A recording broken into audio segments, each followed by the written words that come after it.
Hello guys, what's going on? Today I want to make a really quick video in which I play Dead Island Riptide and talk about what just happened yesterday, because I personally find it quite shocking. You all remember that in 2012 the PlayStation Network fell victim to a major hacker attack and a lot of account data and credit card numbers were compromised, and it was just a marketing PR disaster for Sony. And one would have thought that after that happened, they really make sure that their servers are secure, that something like this never happened, because it did so much damage to their brand and it was just horrible.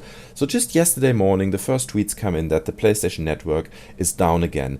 Shortly thereafter, the Xbox Live network also went down, the BattleNet was affected, people couldn't play Diablo and World of Warcraft, and apparently other game servers like the League of Legends and the RuneScape servers were affected as well. So it was a quite large-scale attack on many game servers that nobody really saw coming. By now, it's all kind of back to normal. I think the PlayStation Network is working normally again. The Xbox Live is still struggling a little bit. Nobody knows whether, again, account data or credit card numbers or any kind of sensitive data was compromised. It just has not been communicated by Sony yet. But what I find really interesting is that this was not a bunch of really professional high-end hackers that hide behind like 15 different decrypted servers and you will never find them.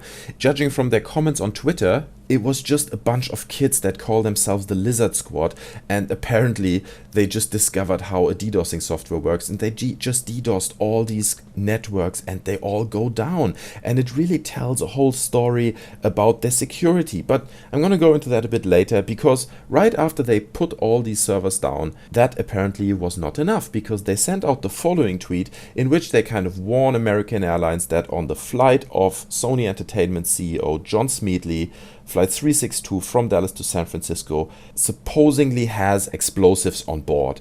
The flight had to be redirected, they had to land in a different city, and it just kind of screwed over the schedule of this guy completely, and he was tweeting about it as well.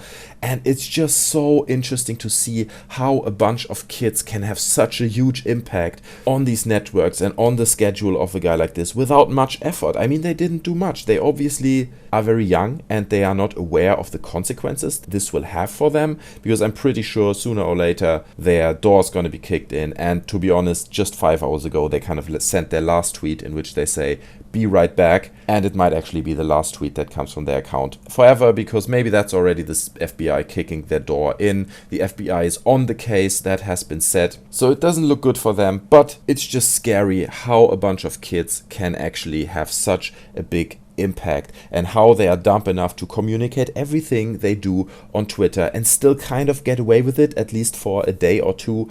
I mean, obviously they only want attention, which they have now. They had their 15 minutes of fame and they're gonna go to jail for that and spend quite a long time behind bars, I would imagine, because taking down a few gaming networks is one thing, but then threatening American Airlines with a bomb threat is a very different thing, especially in America. I think these guys are very sensitive about it. So this whole thing really shows how terribly bad this whole attack was planned, if it was planned at all. And it also highlights one other thing, which is how risky it is to rely on one network that facilitates your gaming experience, like the PlayStation Network or Xbox Live, right?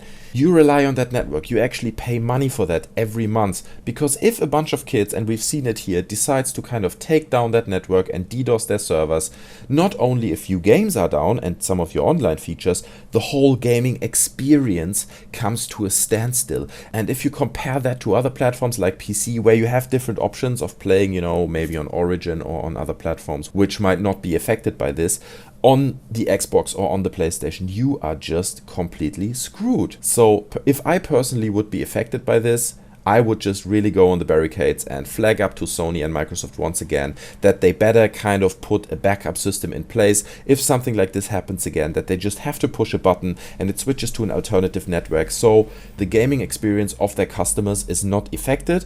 But that's just me.